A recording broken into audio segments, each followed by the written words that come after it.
Les musiciens de Brême.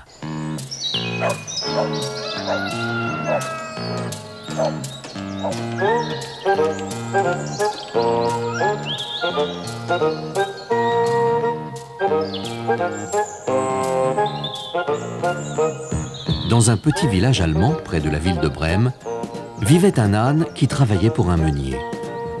Jour après jour, année après année, il portait des sacs de blé à moudre jusqu'au moulin. Mais plus il vieillissait, moins il arrivait à porter ces énormes sacs. Ses pattes flanchaient. Comme il était sûr que le meunier voulait se débarrasser de lui, il décida de s'enfuir. Il se trouve que l'âne avait toujours aimé la musique et il pensa qu'il pourrait gagner sa vie en jouant dans un orchestre. Aussi, par un matin radieux, il se mit en route pour Brême. Il rencontra un chien qui se reposait au bord de la route. « Oh là, le chien, que t'arrive-t-il » demanda-t-il. Oh, je suis trop vieux à présent pour chasser le renard avec les autres chiens de la meute. Mon maître avait l'intention de se débarrasser de moi, j'en suis sûr. Et c'est pourquoi je me suis enfui. Pourquoi ne m'accompagnes-tu pas à Brême? Tu pourrais jouer de la trompette, suggéra l'âne. Et le chien d'accepter. Tous deux prirent la route de Brême.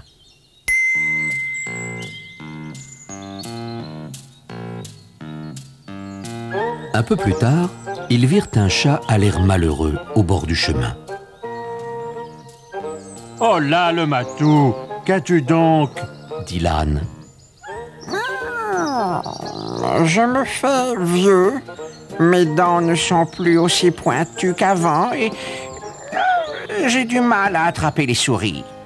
Ma maîtresse avait l'intention de se débarrasser de moi, j'en suis sûr. Aussi, je me suis enfui, répondit le chat. Pourquoi ne nous accompagnes-tu pas à Brême? Nous allons nous joindre à l'orchestre de la ville. Puisque tu es un chat, tu pourrais venir pour jouer du violon, proposa l'âne. Et le chat d'accepter. Tous trois prirent la route de Brême.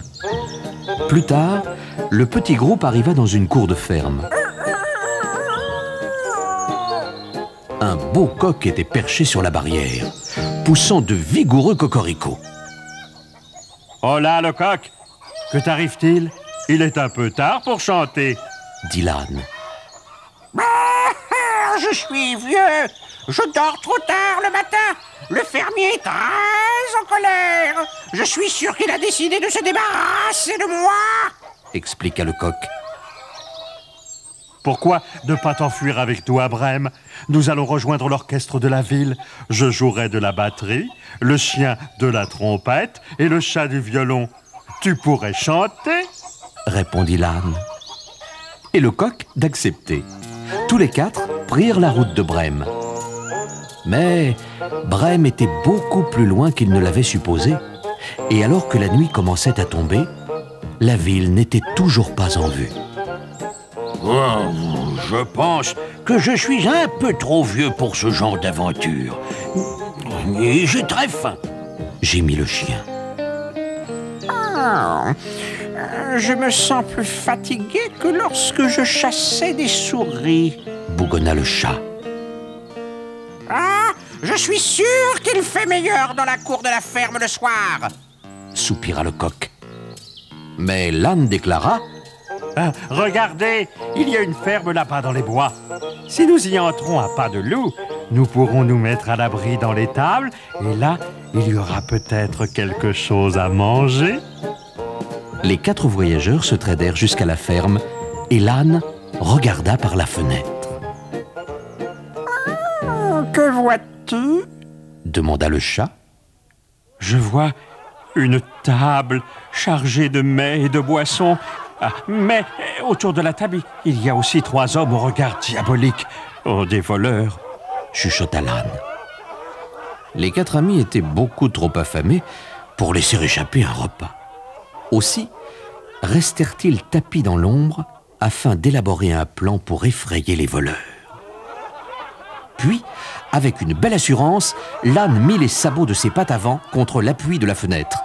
Le chien grimpa sur son dos, le chat sauta sur le dos du chien et le coq vola sur le dos du chat. Au moment où l'âne agita ses oreilles, ils se mirent tous à faire le plus de bruit possible.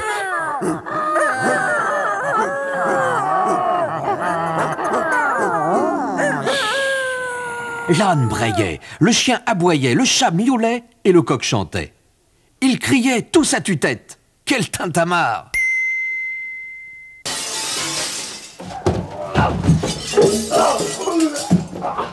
Ensuite, les 4 amis pénétrèrent avec fracas dans la pièce par la fenêtre. Les voleurs furent si terrifiés qu'ils se précipitèrent hors de la maison et disparurent dans les bois. Et l'âne, le chien, le chat et le coq de s'asseoir autour de la table et d'engloutir un énorme repas. Ils mangèrent et burent jusqu'à s'en faire éclater la panse. Puis ils éteignirent la lumière et s'installèrent pour la nuit. L'âne étendit de la paille dans la cour de la ferme. Le chien se coucha en travers de la porte de la cuisine. Le coq volta au-dessus du tuyau de la cheminée. Et le chat se pelotonna près du feu. Fatigués et rassasiés, ils ne tardèrent pas à ronfler et à rêver de leur vie à Brême.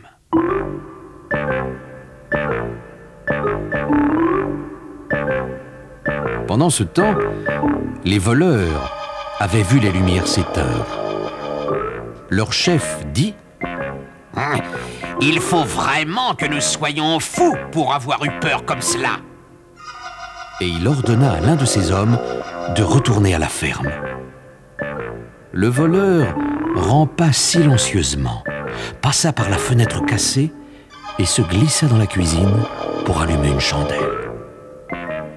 Il vit les yeux ronds du chat briller dans le noir et pensant que c'étaient des morceaux de charbon qui brûlaient dans la cheminée, il se baissa pour y allumer sa bougie. Mais le chat bondit sur lui, sifflant et crachant, et lui griffa le visage.